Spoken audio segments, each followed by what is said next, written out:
অসম কাৰ শংকৰ মাধৱৰ নে শংকৰ আজানৰ? বাঘ হাজৰিকা আৰু আজান ফকীৰৰ বিৰুদ্ধে সৰব মুখ্যমন্ত্ৰী। ২৬ত বিজেপি অৱতীৰ্ণ হ'ব সভ্যতা ৰক্ষাৰ যুঁজত। ৰাজ্যৰ ৰাজনীতিত আকৌ বাঘ হাজৰিকাৰ প্ৰসংগ।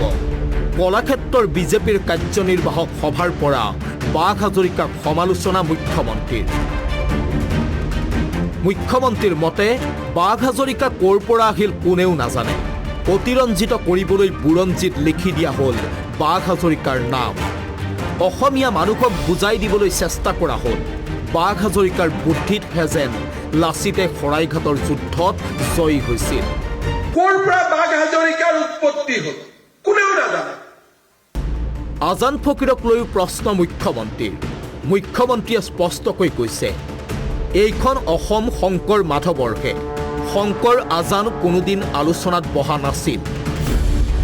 মাথো অসমীয়া জাতিক বুজাই দিয়া হৈছিল আমি সকলো মিলি থাকিম, আৰু ইয়াৰ উদ্দেশ্য আছিল অসমীয়া জাতিটোক পিছুৱাই লৈ গৈ থকা। অসমীয়া মানুহক বুজোৱা হ'ল যে তোমালোকে মিলা মিছাৰে থাকিব লাগিব। মিলা মিছা মানে কি? তুমি ধুবুৰীত থাকিব নোৱাৰা, আমি থাকিম। তুমি গোৱালপাৰাত থাকিবা, আমি থাকিম। তুমি ধিঙত নাথাকিবা, আমি থাকিম। তোমালোক মাত্ৰ আঁতৰি আঁতৰি গৈ থাকা, সেইটোৱে হৈছে আমি মিলা প্ৰীতিৰে থাকিম। মিলা প্ৰীতিৰ অৰ্থ তুমি আধা মই আধা নহয়। মিলা প্ৰীতিৰ অৰ্থ তুমি লাহে লাহে পিছুৱাই গৈ থাকিবা। বাঘ হাজৰিকা আৰু আজান ফকীৰৰ অসমৰ অস্তিত্বক নস্যাৎ কৰি মুখ্যমন্ত্ৰীয়ে কৈ দিছে, এই সময়ত জাতিটো ৰক্ষাৰ বাবে বিজেপিৰ বাহিৰে গত্যন্তৰ নাই।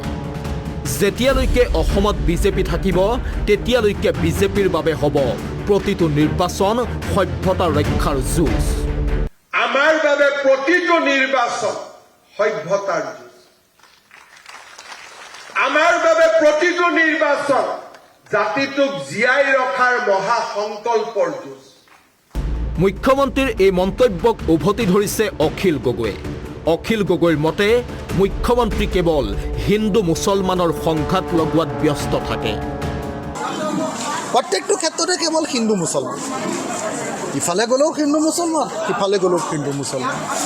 পথাৰত পানী নাই সেইটোক লৈ চিন্তা নাই, বস্তুৰ দাম বাঢ়িছে সেইটোক লৈ চিন্তা নাই। আমাৰ দেশলৈ বিদেশী আহিবৰ কাৰণে কা গ্ৰহণ কৰিছে সেইটোক লৈ চিন্তা নাই। আমাৰ দেশৰ পৰা বিদেশীক খেদাব লাগে সেইটোক লৈ চিন্তা নাই। খালি হিন্দু মুছলমান, হিন্দু মুছলমান, হিন্দু মুছলমান। তেওঁলোকৰ কাৰণে সকলো বস্তুৰে একমাত্ৰ দৰৱটো হ'ল, সকলো বেমাৰৰ বিজেপিৰ কাৰণে একমাত্ৰ দৰৱটো হ'ল হিন্দু মুছলমান।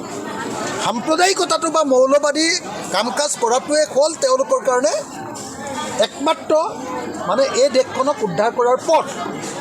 মুঠৰ ওপৰত ২৬ৰ নিৰ্বাচনলৈ সাজু এতিয়া বাঘ হাজৰিকা আৰু আজান ফকীৰ।